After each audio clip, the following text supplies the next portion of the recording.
자, 소율이 4문 붙도록 하겠습니다. 다 저기 뭐야 교재 받으셨죠? 한번 읽어봅시다. 4문. 하나님은 어떤 분이십니까? 하나님은 어떤 분이십니까? 영어로는 그냥 간단하게 What is God 이렇게 기록이 되어져 있습니다. What is God? 하나님은 어떤 분이십니까?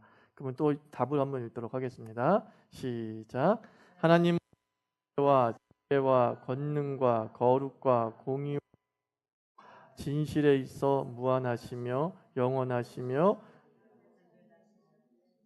영이십니다 라고 나와 있습니다. 그래서 여기 영어 단어 이런 것들 하나 이렇게 주의 깊게 외워놓으세요. Spirit, Infinite, Eternal, Unchangeable, 그리고 His Being, Wisdom, Power, Holiness, Justice, Godness, and Truth. 이것이 이제 오늘은 하나님의 속성에 대해서 얘기를 할 것인데, 하나님의 속성, 하나님이 가지고 계신 성격, 또는 하나님이 가지고 계시는 성향, 또는 하나님이 가지고 계시는 성품, 뭐 이렇게도 해석이 될 수 있는데, 그 하나님에게 속한 그런 성격들이 어떤 것인가라는 것을 이 제4문이 알려주고 있는 겁니다. 그래서 이제 나중에 비공유적 속성, 공유적 속성에서 이 단어 하나하나가 이제 사용되게 됩니다. 신학은 크게 4가지 파트로 나눠지게 되는 거예요. 첫 번째가 뭐예요? 성경신학이 있어요. 성경신학이라는 것은 성경 전체를 갖다가 자체를 연구하는 거예요. 성경 자체를 연구하는 것이고, 두 번째 무슨 신학이 있어요? 조직신학이라는 게 있어요. 지난주도 말씀을 드렸죠. 그래서 성경에서 말씀하시는 진리를 이렇게 시스템 체계화시키는 것을 조직신학이라고 얘기하죠. 그래서 우리 소요리 문답은 어디 신학에 해당되겠어요? 조직신학에 해당이 되는 거죠. 조직신학의 진리를 체계화시켰으니까. 그 다음에 뭐예요? 역사신학이 있어요. 역사신학이라는 것은 이 세계사, 즉 역사, 히스토리 속에 담긴 하나님의 섭리를 찾고 이해하는 분야죠. 그래서 신학교에서 이 역사신학을 배운다 그러면은 보통 교회사죠. 교회사. 그죠? 교회사가 바로 그러한 내용입니다. 그 다음에 실천신학이 있어요. 우리가 조직신학과 성경신학의 어떤 진리의 체계화를 토대로 해서 실제적인 예배와 목회 현장에 어떻게 적용할 것인가 라는 것을 다루는 분야를 실천신학이다라고 합니다. 그래서 우리가 신학 공부를 하면은, 신학교 들어가서 신학 공부를 하면 이 4가지 분류에 의해서 공부하게 되는 거예요. 성경신학, 조직신학, 그리고 역사신학, 실천신학. 그래서 그 4가지 분야의 틀을 가지고서 이제 깊게 이제 들어가게 되는 것이죠.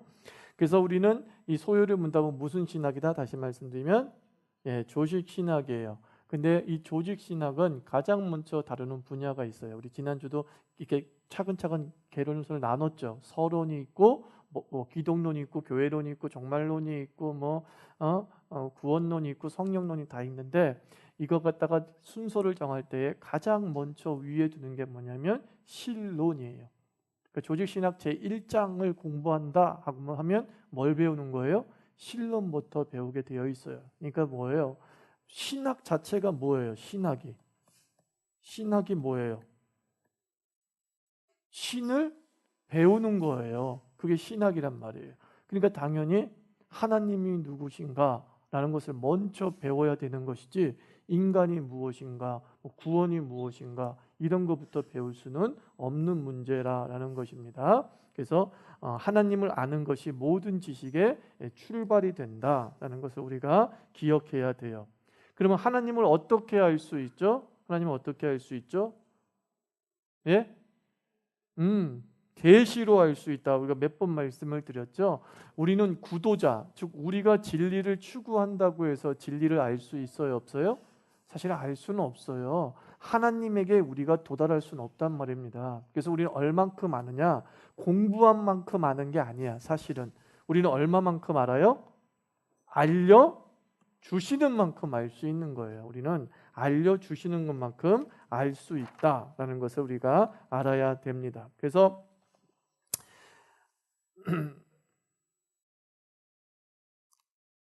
인간에 대해서 우리가 집중적으로 공부하다 보면 인간이 어떤 존재이냐, 그러니까 하나님을 알지 못한 상태에서 인간이 어떤 존재이냐라고 우리 스스로가 인간에 대해서 이제 공부를 할 수 있지 않습니까? 그래서 인간에 대해서만 공부한 결과로 나타나는 현상이 뭐냐면 우리를 너무 과대평가하거나 우리를 너무 과소평가해요. 이 두 가지 오류에 우리가 빠질 수 있어요. 뭐라고요? 과대와 과소로 빠질 수가 있어요. 그래서 우리는 과대했을 때는 뭐예요? 우리는 마치 만물의 영장, 만물의 최고봉에 있다, 이렇게 생각을 하는 거죠. 그래서 우리가 최고다, 우리가 전부다라고 생각을 하니까 함부로 자연을 파괴하고 동물을 학대하는 그러한 엄청난 죄를 짓게 되는 것이죠. 반면에 우리를 너무 과소평가해요. 뭐냐면 우리를 하나의 물질로만 생각해 버리는 것이죠. 그래서 우리를 과소평가한 결과의 대표적인 예가 독일에서 그 인간을 유물적 사관으로 보험으로 말미암아 인간을 이렇게 화학적 성분을 가지고 따져보니까 인이 몇 퍼센트, 황이 몇 퍼센트 이렇게 나왔다고 하죠. 그래가지고 인간의 화학적 가치가 만 얼마야. 그러니까 우리 화학적 성분들을 가지고서 가치를 따지니까 만 얼마야. 인간을 그렇게 과소평가하니까 쉽게 수용소에서 독가스로 사람을 죽일 수 있는 거예요. 과대평가도 문제고 과소평가도 문제인데 왜 과대평가하게 되고 왜 과소평가하게 되냐면 하나님이 누구인가를 모를 때 시작되는 거예요. 신지식이 먼저 선결되지 않으면 우리의 인간에 대한, 세상사에 대한 연구는 다 객관성을 상실하게 되면서 편중되거나 또는 과소되는 현상이 벌어지게 되는 겁니다. 그래서 하나님에 대한 지식만이 인간을 어떻게 해요? 인간 만들어 주는데, 이 하나님께서 알려주시는 것이 계시인데 우리가 하나님에 대해서 다 알아요? 아니면 다 몰라요? 예? 다 몰라요? 예. 다 아는 것도 아니고 다 모르는 것도 아니죠, 사실은요. 그죠? 성경은 하나님에 대해서 모두 가르쳐 주지 않죠. 그죠? 우리가 성경을 해서 하나님을 다 아는 건 사실은 아니에요. 딱 하나님께서 필요한 것과 그리고 하나님과 나 사이의 관계들을 온전하게 해주시기 위해서 필요한 정도만 알려주는 거예요. 그래서 알려주지 않은 부분을 우리는 뭐라고 한다? 예, 요 신비라는 거예요. 종교에서 신비는 되게 중요해요. 하나님에게 있어서 신비는 되게 중요해요. 여러분 보세요. 하나님을 내가 모르는 것이 하나도 없다라고 판단되어지면 하나님은 더 이상 하나님 아니에요. 그렇지 않습니까? 네가 다 아는 하나님이 어떻게 하나님일 수 있어요? 정말 하나님은 예측 불가능하고 신묘막측하고 그러기 때문에 하나님이 되는 것이죠. 사람과의 관계도 마찬가지라고 하잖아요. 특별히 남자와 여자의 관계에 있어서 남자는 굉장히 성취 지향적이라고 하죠. 그래서 여자가 여자를 그녀에 대해서 잘 모르고 그녀에 대해서 알고 싶은 마음이 계속 있을 때는 막 열정들과 사랑이 계속 불타오르는데 이제 이 여자 다 알았어, 내가 알고 싶은 거 다 알았어, 그런 순간 이게 열정이 식어든다고 얘기를 하잖아요. 한 번 올라간 정상 두 번은 안 올라간다, 그런 말을 하지 않습니까? 그래서 남녀 관계에 있어서 만약에 여자가 남자의 마음을 잡기를 원하면 신비를 가지고 있으라고 하죠. 당신은 아직 나한테 모르는 게 많아 할 정도의 느낌을 줄 수 있는 그 신비를 좀 가지고 있으라는 거죠. 그래서 이제 TV 프로그램 같은 데 보면은 난 아직도 부부관계인데 방귀를 안 텄어요 하는 그런 부부도 종종 나오잖아요. 근데 그것이 만약에 의도적으로 안 튄 거라고 한다면 난 지혜라고 보는 거예요. 전략적으로 아직 나는 여자다 라고 하는 것을 은근히 암시해 주는 것이죠. 그래서 이 여자는 뭔데 남들은 다 방구 뿡뿡 끼고 편안해지는데 왜 나한테 계속 긴장감을 갖고 있지? 왜 그럴까? 또 호기심이 생기는 거죠. 그러면서 더 가까워질 수 있다는 거죠. 그와 마찬가지로 하나님에 대해서 다 알면 더 이상 하나님일 수 없다. 이것만 알고 계시면 돼요. 하나님에 대해서는 다 알지도 못합니다. 우리가 얼마큼만 안다고요? 다시 말합니다. 얼마큼만 안다고요? 알려주는 만큼만 안다. 알려주지 않은 것은 어디의 영역에 있다? 신비의 영역에 있다라는 거죠. 그래서 바울은 그런 자기가 모르는 그런 부분을 하나님의 형용할 수 없는 신비다라고 표현을. 자, 그러면 이제 소유리 문답에서 하나님은 누구십니까? 라고 했을 때에 우리는 하나님은 영이십니다고 마지막에 답을 해놨죠. 한글은요. 그죠? 보세요. 그래요, 안 그래요? 한글은 마지막 부분에 불변하신 영이십니다. 이렇게 해석을 해놨지만 맨 처음에는 영어 성경은 뭐로 나와요? God is Spirit이라고 먼저 나와요. 하나님은 영이시다라는 것을 먼저 전제를 하고서 그 영이신 하나님이 어떠한 속성을 가지고 있는가를 뒤에 싹 서술해주고 있죠. 수식해주고 있단 말입니다. 그래서 영어의 순서가 되게 중요합니다. 그래서 그 영어의 순서에 따라서 지금 하나님은 영이시다라는 것을 먼저 얘기하고 있어요. 그래서 제가 하나님은 영이시다 얘기할 때 그 부분들 많이 말씀을 드렸죠. 그냥 쉽게 생각하면 하나님은 영이시다라는 것은 나와 인간과 하나님은 뭐다? 다르다. 이것을 대전제하고 있다는 겁니다. 나와 인간은 하나님과 인간, 내가 꼭 신이네. 하나님과 인간은 다르다라는 것을 우선적으로 내포하는 단어가 하나님은 영이시다라고 하는 정의에 담겨져 있어요. 그래서 성경을 이렇게 하나 둘씩 찾아가 보면 여러분들 집에 가서 숙제하실 때 이렇게 디모데전서 1장 17절 적어놨으면 옆에다가 이렇게 좀 적어 놓으세요. 복습한다는 의미로, 어떤 의미로. 하나님이시다라고 하는 것의 첫 번째 의미는 뭐예요? 육체와 형체가 없으신 거예요. 육체와 형체가 없으신다. 그러니까는 두 번째 말한 것처럼 볼 수 있다 없다? 사실은 볼 수 있는 개념이 아니에요. 하나님은. 그러면 볼 수 없다는 것이 뭐 투명 인간이거나 빛의 상태인가? 그것도 아니에요. 물질로 정의 내릴 수 있다 없다? 하나님은 물질로 정의 내릴 수 있다 없다? 정의 내릴 수 없다. 빛도 물질입니다, 여러분. 예, 빛도 물질에서 육체와 형체 자체가 존재하지 않아요. 그러면은 하나님인지 아닌지 어떻게 알아요? 그러잖아요. 하나님이 아닌지 어떻게 알아요? 네? 가시적 형태로 하나님이 나타나시긴 하세요. 우리에게 보여주기 위해서. 근데 그건 하나님이다 아니다? 하나님이신데 그 형체 자체가 하나님의 거 아니에요. 원래적 하나님의 것은 아니라는 거예요. 예를 들면 하나님이 모세에게 나타났을 때 어디에 나타났어요? 어디에 나타났어요? 가시떨기 나무에 나타나잖아요. 불 붙는 가시떨기. 그럼 불 붙는 가시떨기가 하나님이에요? 그게 하나님의 몸이에요? 이거는 하나님께서 하나님이라는 것을 가시적 형태로 인간이 감지할 수 있는 형태로 어떻게 해요? 보여주신 거죠. 보여주신 거죠. 그래서 하나님이 어떤 존재인가라는 것에 대해서는 퀘스천 마크예요. 막 수염을 기르셨는지 뭐 그건 진짜 모르는 문제입니다. 우리의 형상을 따라 우리의 모양을 따라 사람이라고 했으니까 그래도 우리의 이 모습과 비슷하지 않을까라고 우리가 유추해 보는 거죠. 유추해 보는 거지만 단정 지을 수는 없다라는 겁니다.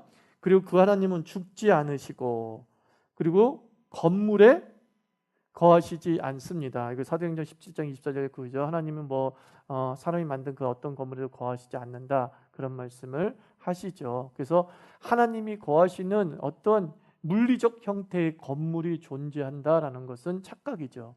다른 말로 해서 천국에 올라갔는데 하나님이 거하시는 집이 내가 이 땅에서 본 것과 똑같은 집이 있을까요, 없을까요? 그것도 역시 퀘스천 마크예요. 그러니까 보세요, 여러분들. 천국의 모습을 보여주는 성경이 뭐예요? 요한계시록이 나오죠. 요한계시록 온갖 보석 얘기가 다 나오잖아요. 천국에 보니까 뭐 홍마노도 있고 뭐 다이아몬드도 있고 막 비치도 있고 막 그렇게 만들어졌더라라고 얘기를 해요. 그다음에 이제 훗날 후세에 와가지고 막 20세기에 들어와서 막 어떤 신부님이 막 천국을 보고 왔다 이런 얘기할 때마다 다 어떤 형태로 설명하죠? 이 땅의 걸로 설명하잖아요. 그죠? 이 땅의 걸로 설명하잖아요. 그거는 뭐냐면 하나님께서 이 땅의 것으로밖에 설명이 되지 않기 때문에 그것을 그렇게 상징적으로 보여주신 거예요. 그래서 요한계시록도 분명히 얘기하죠. 그것을 내가 이것이 분명하게 그런 모습이다라는 형식으로 요한이 얘기하지 않아요. 그래서 천국이 어떤 형태인가라고 하는 것에 대해서는 하나님이 영이시다라는 개념과 연결시켜서 해석을 해야 되는 거예요. 그죠? 그리고 우리도 뭐예요? 하나님과 같이 영적인 존재가 되잖아요. 그러면 하나님이 거하시는 방식과 우리가 거하는 방식이 동일할 수 있는 거죠. 그래서 그런 부분들을 얘기한다는 거예요. 그래서 쉽게 하면 이렇게만 외워두세요. 육체의 형체 없고 숙자는 볼 수 없으며 건물에 거하시지 않고 시공을 어떻게 해요? 초월해 계시는 겁니다. 영이라는 것은 시공에 우리는 제한되어 있죠.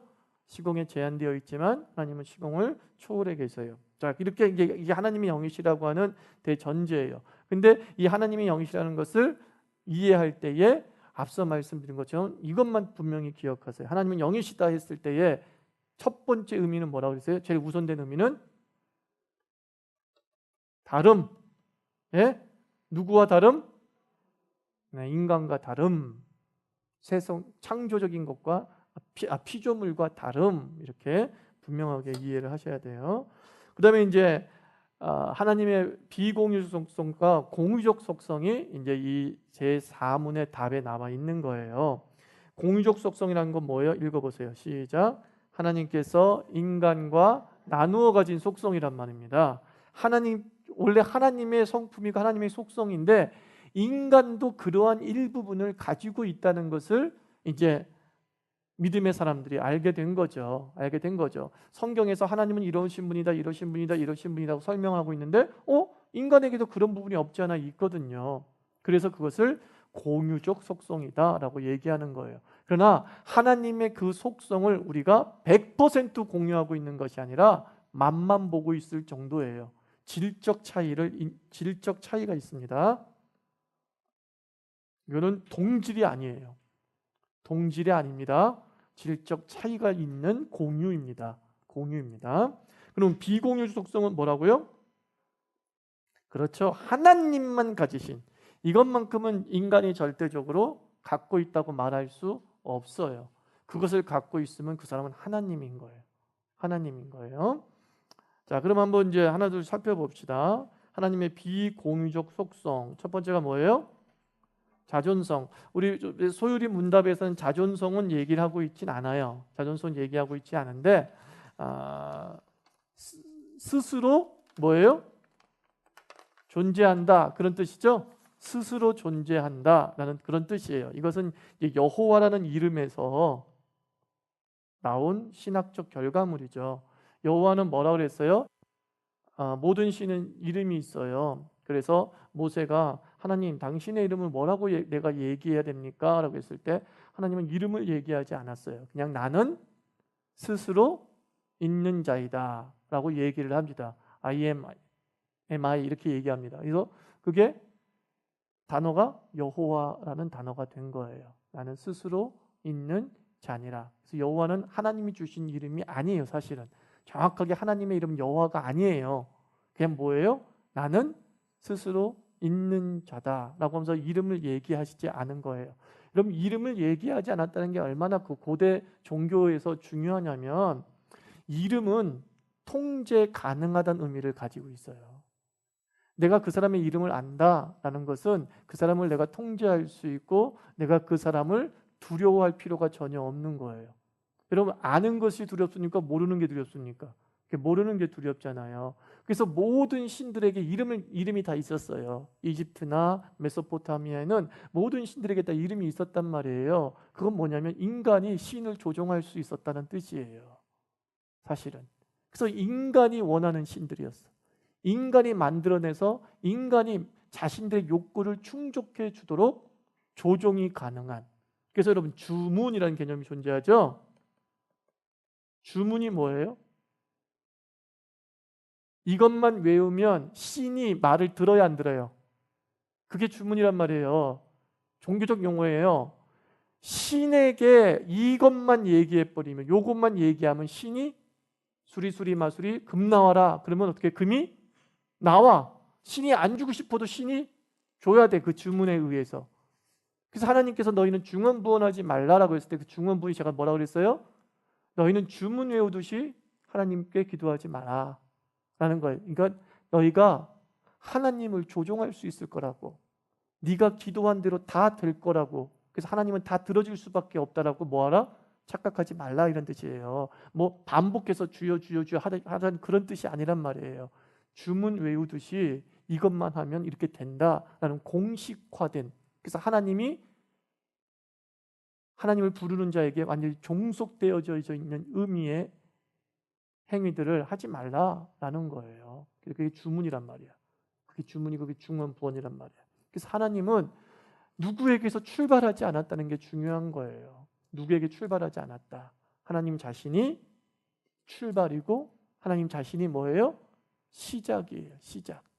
그래서 하나님에게는 시간도 없고 공간도 없는 거예요. 시간과 공간은 창조물이에요. 피조물이란 말이에요. 피조물. 아시겠어요? 시간은 피조물이야. 시간은 언제 생긴 거예요? 태초에 하나님이 천지를 창조하시니라. 빛이 있으라니 그때부터 시작한 거예요. 그게 시간이에요. 공간도 마찬가지예요. 땅이 혼돈하고 공허하다. 어떠한 개념이 존재하지 않았단 말이에요. 공간적 개념이. 근데 하나님께서 우주를 창조하시면서 비로소 생긴 게 뭐예요? 공간이 생긴 거예요. 그래서 시공은 인간에게만 적용되어지는 거예요. 시공은. 시작이란 개념, 마지막이라는 개념, 이건 다 인간에게만 적용되어지는 거예요. 하나님 스스로 있어요. 스스로 출발하셨고 마지막이 언제인지 모르는 존재란 말이죠. 예. 그래서 이제 그것에 근거해서 이제 두 번째 하나님의 비공유 소정은 뭐예요? 무한성. 우리 소유리 문답에 하나님은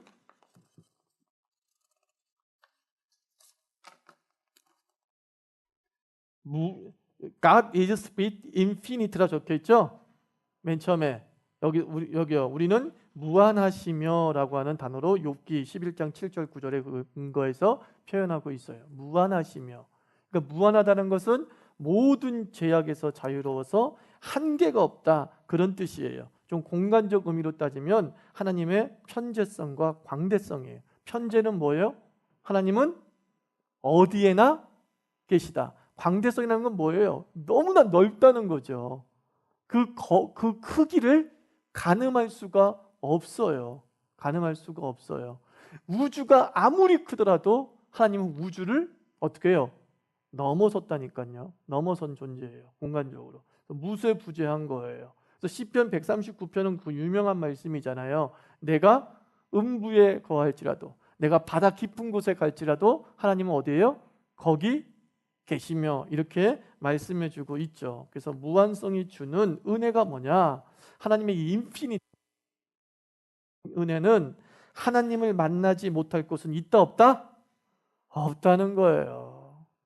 하나님을 만나지 못할 곳은 없어요. 하나님은 광대하신 분이기 때문에, 꽉 차 계신 분이기 때문에 어디서나 그 하나님을 만날 수 있어요. 근데 이게 범신론과는 다릅니다. 범신론은 아니에요.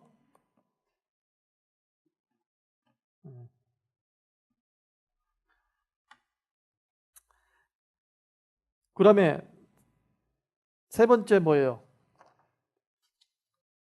영원성, 이터너티, 그죠? 이터너티.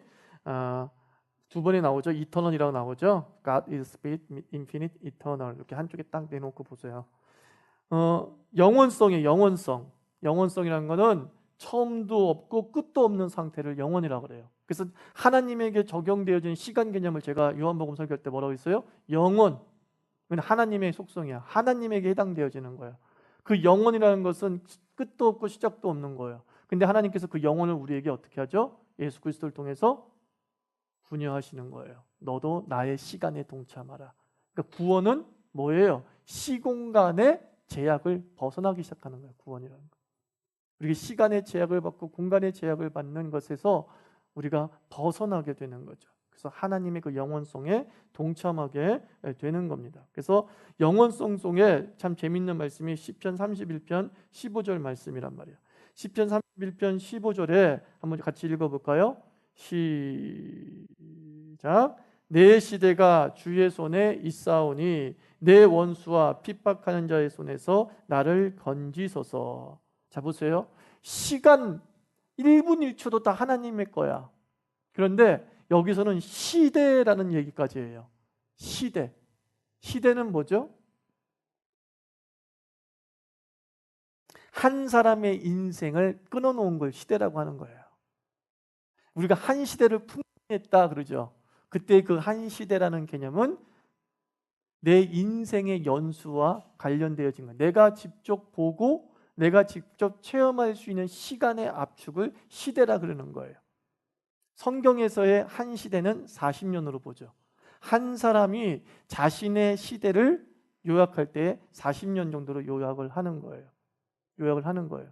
그러니까 뭐예요? 하나님께서는 이렇게 시간에 초월해진 분이시기 때문에 그 은혜가 무엇이냐? 나의 인생을 영세부터 죽을 때까지 어떻게 주신다는 거예요? 다 지켜보고 관리해 주신다. 그런 뜻인 거죠. 하나님은 내 시대 전체를, 내가 살아가는 시대, 살아가는 인생 그 시기 전체를 직접 참여하시고 관여하시고 인도해 주신다라는 거예요. 그래서 내 인생이 하나님의 손안에 있다. 얼마나 이게 은혜인지 몰라요. 굉장한 스토커처럼 보이지만 하는 거죠. 이런 스토커는 당해봐야죠, 그죠? 아닌가요? 이런 스토킹은 당해봐야죠. 아니 어디 있든지 있고 어느 때든지 있어 그 하나님이. 근데 그 하나님이 우리를 잡아먹으려고 있는 게 아니라 우리를 뭐예요? 도와주시려고 있는 거죠. 도와주시려고 있는 거죠. 그래서 여러분들 무속 얘기 하나 해드릴게요. 무속. 응?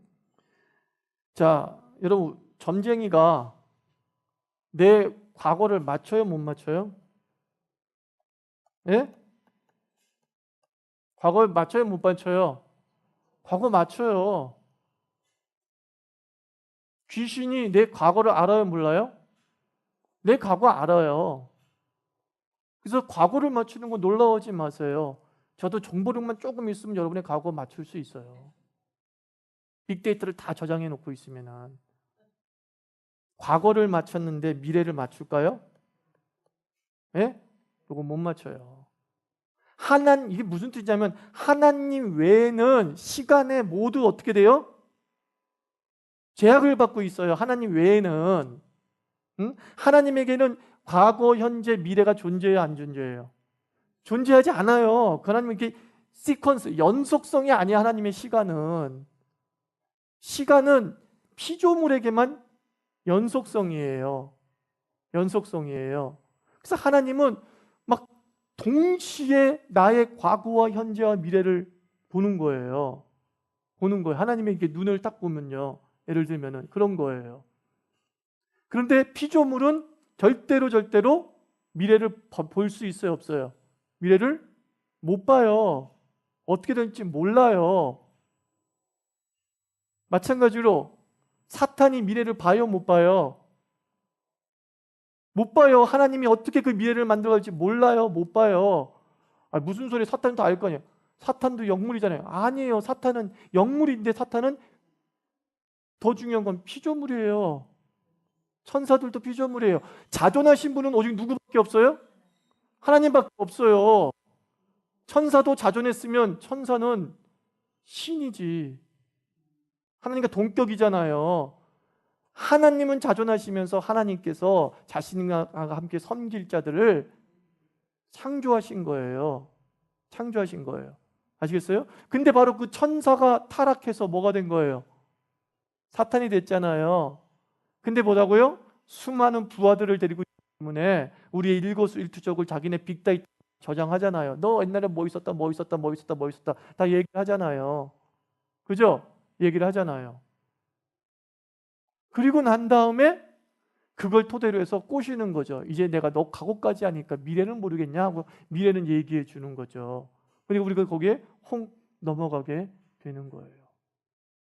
내 시대가 누구의 손에 있다 그랬어요? 하나님의 손에 있다 그랬어요. 다른 어떤 누구의 손에도 내 인생이 있지 않아요. 내 과거, 현재, 미래는 다 하나님의 손 안에 있어요. 그럼 하나님이 내가 미래에 어떻게 될 것인가를 보여주나요? 그래서 어떤 사람이 당신은 미래에 뭐가 될 것이다 라고 얘기를 해요. 근데 그대로 됐어. 그건 뭐예요? 뭐예요? 이렇게 얘기해. 그 사람은 미래를 본 거잖아요 라고 얘기해요. 그건 뭐라면 예측이라고 그러는 거예요. 그 사람의 과거와 현재 데이터만 가지고 있어도요, 그 사람이 어떻게 될 것인가를 우리는 어느 정도 예측을 할 수 있어요. 예측을 할 수 있는데 우리가 몇 날 며칠에 네가 그렇게 될 것이다, 이게 진짜 예언인 것이죠. 네가 몇 살이 돼가지고 어디서 시험을 봐가지고 어떻게 될 것이다, 이렇게 딱 텔레비전처럼 하나님은 보여줄 텐데 대부분의 사람들이 그렇게 예언하지는 않죠. 그렇죠? 예언은 어떻게 해요? 둘이 뭉실하게 은유와 상징이 막 동원이 된단 말이에요. 그래서 맞으면 장땡이고 틀려도 해석의 여지가 엄청나게 많죠. 너 5, 6월에 물가에 가지 마라. 위험하다. 그래요. 죽는다는 얘기는 안 해요. 위험하다라는 얘기예요. 근데 보세요. 5, 6월에 물가는 당연히 뭐예요? 위험의 가능성이 놓여 있어요. 근데 어느 날 내가 진짜로 물가에 가서 위험을 당했어. 그때 우리는 그 놈 참 용하네. 그런단 말이에요. 그런단 말이에요. 그런 것들에 현혹되지 마시라는 거예요. 마시라는 거예요. 그러면 우리의 시간표는 어떠냐? 우리는 과거, 현재, 미래를 살잖아요. 근데 하나님은 어떻다고 그랬어요?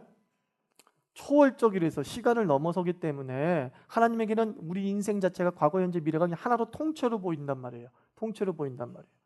그러면서 우리에게 시간을 선물하시는데, 그러면 하나님은 우리의 미래가 어떻게 될지 알아요? 몰라요? 우리의 미래를 만들어 놨어요? 안 만들어 놨어요? 사실 만들어 놨다고 봐야 되는 거예요.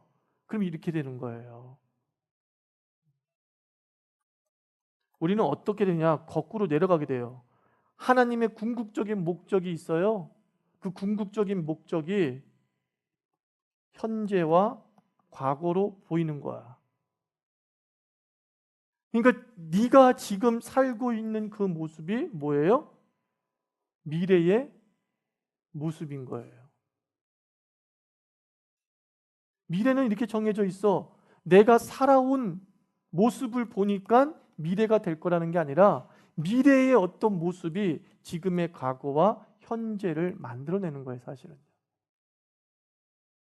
그러면 우리는 어떻게 하냐? 믿음으로, 소망으로 하나님은 우리에게 복 주시기를 원하세요? 아니면 안 주시기? 하나님은 우리가 구원받고 주님의 자녀가 되기를 원하세요? 원하지 않으세요? 예, 우리의 미래는 정해졌어. 복받기로.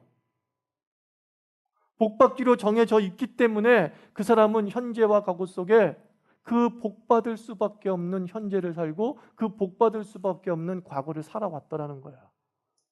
아이, 제가 개판으로 살았는데요? 근데 그가 복받는 것이 분명하기 때문에 로마서 8장 28절의 말씀이 적용돼 버리는 거야. 사랑하는 자, 그 뜻대로 부르심을 입은 자들에게는 모든 것이 합력하여 선을 이룬다. 과거나 현재나. 그것이 궁극적 하나님의 미래를 흔들어 놓는다, 못 흔들어 놓는다? 못 흔들어 놓는다. 환난이나 적신이나 기근이나 핍박이나 그 어떤 것도 그리스도의 사랑, 즉 미래에 내가 너를 나의 자녀로 삼았다라고 하는 그 미래적 현실을 어떻게 한다? 빼앗지 못한다. 그렇게 얘기를 하는 거예요.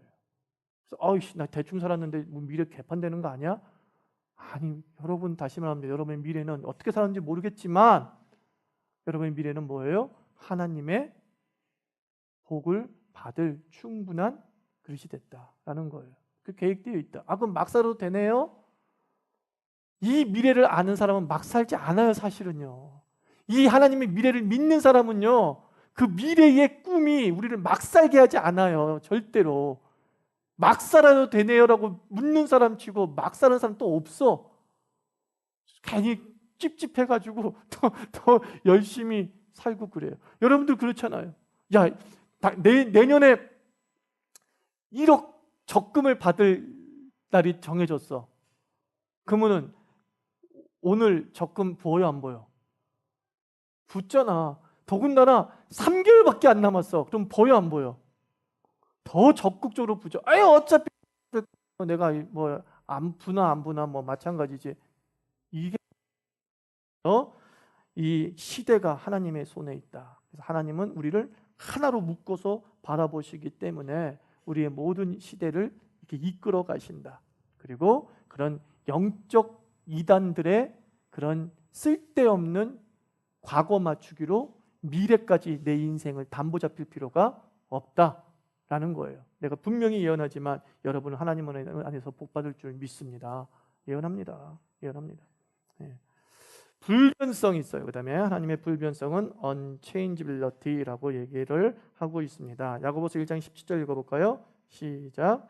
각양 좋은 은사와 온전한 선물이 다 위로부터 빛 아버지께로서 내려오나니 그는 변함도 없으시고 회전하는 그림자도 없다라고 말합니다. 그래서 하나님의 근본적 목적과 뜻은 어때요? 결코 변경이 없는 거예요. 감정이나 어떤 현현의 어떤 변화성은 존재하죠. 하나님이 뭐 갑자기 화를 내셨다, 후회하셨다라는 말들이 나오잖아요. 그 역사를 읽어보면 그걸 갖다 제가 무슨 편이라고 그랬어요? 신인 동형론적 표현이라고 그랬죠. 하나님을 인간의 상태로 묘사하는 것을 신학적으로 신인 동형론적 표현이라고 얘기하는 거야. 그러니까 하나님의 마음을 인간의 입장에서 이해해 보려고 또 하나님께서 계시하실 때에 좀 더 인간이 이해하기 쉽게 알려주시기 위해서 인간의 상황과 감정을 동원해서 표현하신 것이지 하나님이 계획을 변경하시고 후회하시는 일은 결코 없으신 거예요. 하나님의 근본적 목적과 뜻은 결코 변하지 않아요. 그래서 하나님은 거짓말을 해야 안 해요? 거짓말 해야 안 해요? 해요? 안 하시는데 자, 이 부분을 이제 나중에 좀 얘기를 해볼 게 있어요. 그럼 이제 공유적 속성으로 합시다. 자, 외워봅시다. 불변적 속성, 아니 비공유적 속성 외워보세요. 첫째, 자존성. 둘째, 무한성. 셋째, 영원성. 넷째, 불변성. 이게 다 신학교에서 배우는 거예요. 그러니까 여러분들 이 네 가지만 알고 있으면 신론을 50% 마스터한 거죠. 그 다음에 비공유적, 뭐라고 그랬어요? 인간과 함께 나누어 가지신 것들이 있다는 것이죠. 그것에 대해서 첫째가 뭡니까? 존재, being. 지금 우리가 지금 여기 있다는 이 자체, 이게 존재잖아요. 그죠? 근데 우리 하나님은 뭐라고 했어요? 그 존재의 특징이 자존하시면서 편지하시는 거야. 스스로 계시면서 어디나 계시는 분이란 말이에요. 근데 인간의 being은 어때요? 그냥 사실은 여기 있는 거예요. 우리의 존재는 시공간에 뭐예요? 제약을 받는 거예요. 제약을 받는 거예요. 하나님이 계시죠? 이걸 뭐라 그래요? 존재. 내가 있어요. 이걸 뭐라 그래요? 존재. 그래서 공유적 속성인 거야. 근데 하나님은 그 존재는 어떤 존재예요? 자존하시면서 편지하시는 존재지만 우리는 뭐예요? 하나님에 의해서 존재하면서 시공간의 제약을 받는 존재인 거예요. 두 번째 공유적 속성은 무엇입니까? 지혜. 하나님 입장에서의 지혜는 완전한 지식이에요. 이거는 뭐 하나님이 배워서 얻는 지식이 아니야. 하나님은 지혜롭다라고 하는 말은 지혜의 모든 것이에요. 그래서 잠언서 1장에서 하나님은 무엇의 근본이다? 지식의 근본이다라는 거. 모든 것 지식이 이렇게 흘러나오는 분이신 것이지 하나님은 배우시는 분이 아니에요. 그럼 인간에게서 지혜는 뭐냐? 바로 그 하나님의 지혜를 배우고 깨닫는 능력을 얘기하는 거예요. 하나님의 지혜를 배우고 깨닫는 능력. 그것을 우리가 하나님께서 부여받아서 우리도 하나님을 아는 지식이 조금이라도 좀 더 늘어나잖아요. 그것은 하나님께서 우리에게 지식을 분유해 주었기 때문인 거죠. 너도 좀 알아라 라고 분유해 주었기 때문이죠. 세 번째는 뭐예요? 하나님은 권능, 파워라고 하죠. 파워. 근데 하나님의 권능의 특징은 무엇입니까? 전능이에요. 하나님의 힘은 전능이에요. 근데 여기서 권력을 제가 어떻게 해석을 했어요? 파워라는 건 뭐냐? 일을 이룰 수 있는 능력을 파워라는 거예요. 자, 하나님께서 창조를 하셨어요.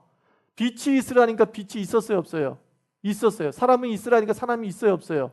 사람이 있어요. 이걸 뭐라 그런다고요? 권력, 힘이라 그러는 거예요. 힘. 힘은 무엇인가를 해내는 능력이야. 근데 하나님의 힘은 모든 것을 해낼 수 있는 능력이야. 그걸 뭐라 그래요? 전능이에요. 모든 것을 할 수 있는 능력이 전능이에요. 여러분, 누가 거짓말하는 줄 아십니까? 무능하면 거짓말하게 돼요. 무능하면. 자, 보세요. 내가 사람을 만나기로 했어. 근데 12시에 못 오고 12시 30분에 왔어. 그 자체가 거짓말이죠. 근데 왜 12시 30분에 왔어요? 막 이런 얘기 저런 얘기하면 내가 일찍 나오려고 했는데 갑자기 배가 아파서 내가 일찍 나오려고 약속 시간에 맞춰서 나오려고 했는데 버스가 늦게 와서 내가 할 수 없는 게 너무 많아. 그래서 거짓말하게 되는 거예요.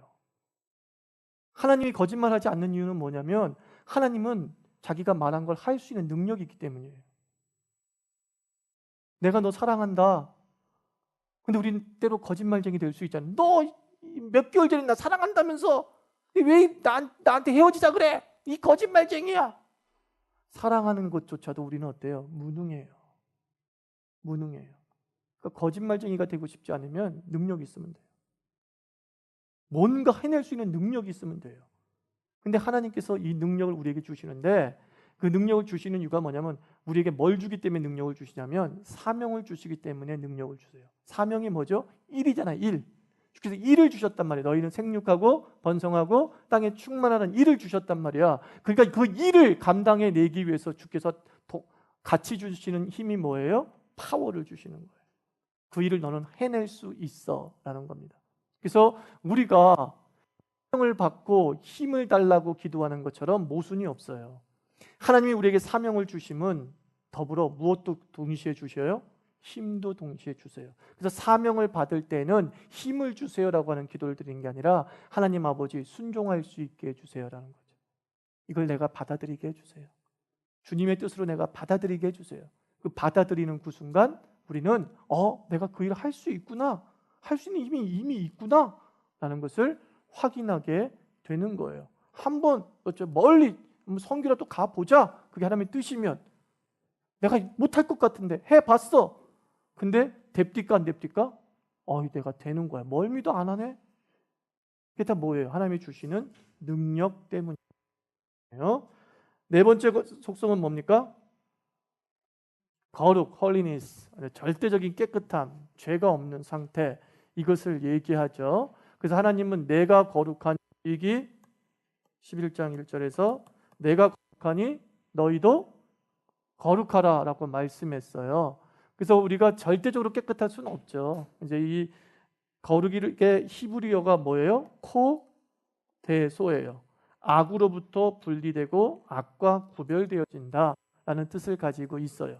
그러니까 거룩은 두 가지 개념을 가지고 있어요. 절대적 거룩이 존재하고요, 상대적 거룩이 존재해요. 이게 무슨 뜻이냐면 절대적 거룩이라는 것은 그 사람이 행함 자체가 그냥 어디에 있어 누가 보든지 간에 어떤 장소에 있든지 간에 그냥 악에 물들지 않은 상태야. 그러니까 하나님과 같은 상태야.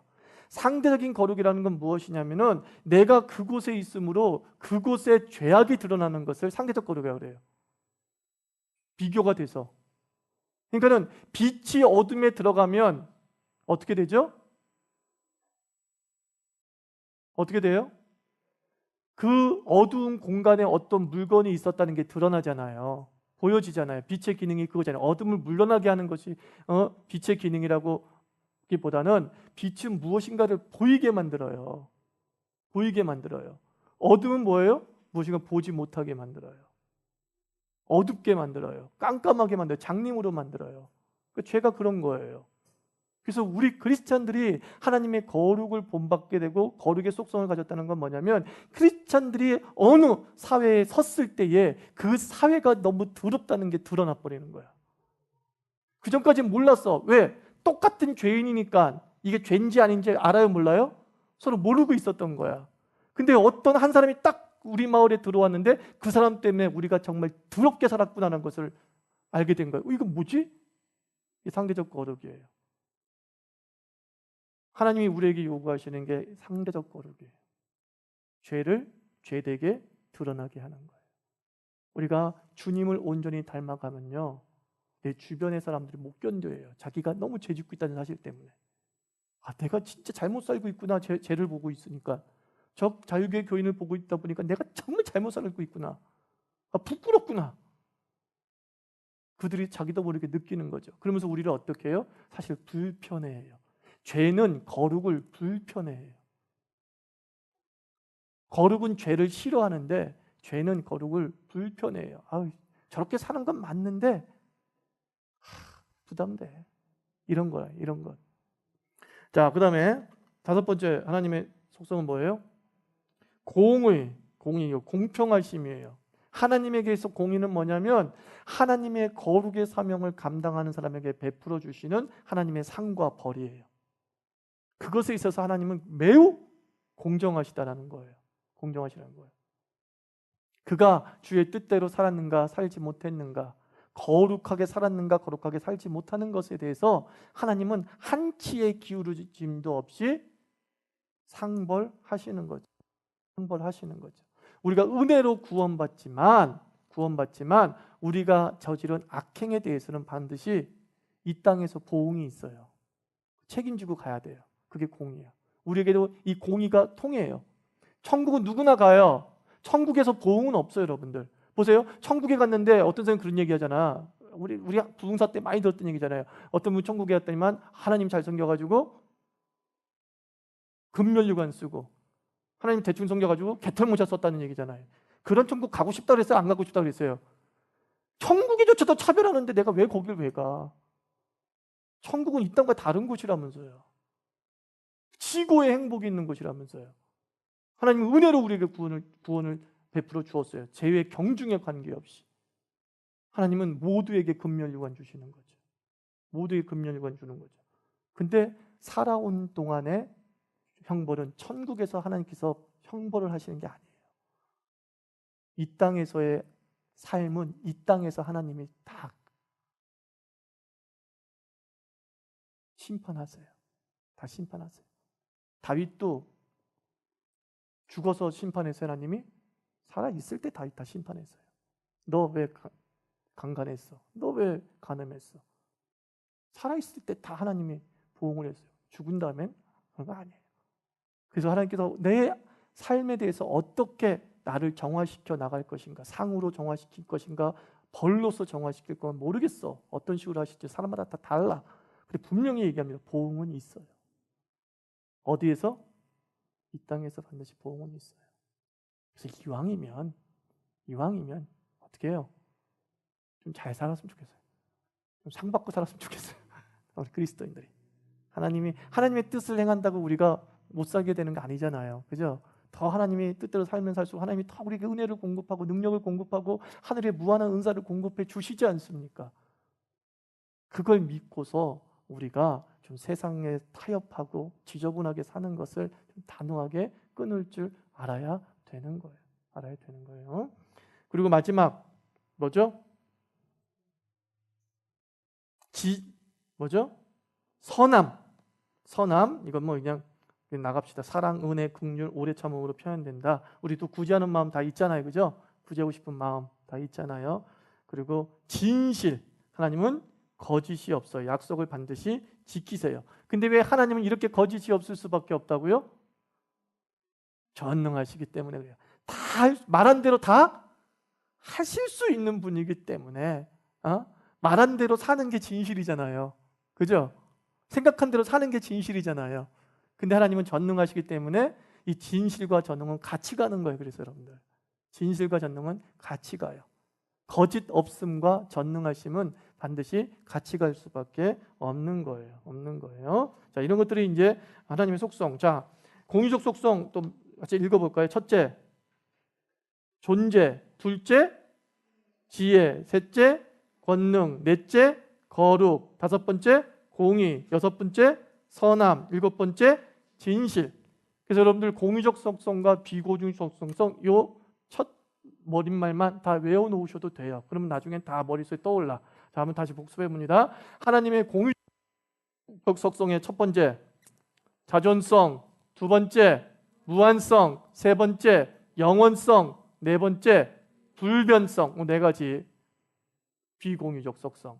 자, 공유적 속성 나도 잘 못 외웠으니까 보면서 시작. 존재, 지혜, 권능, 거룩, 공의, 선함, 진실. 몇 가지? 일곱 가지. 그래서 네 가지, 일곱 가지 이렇게 외워두시기 바랍니다. 다음 주에 꼭 외우신 분이 있으시면 제가 볼펜 한 자루 선물해 드리겠습니다. 기도하고 마칩시다.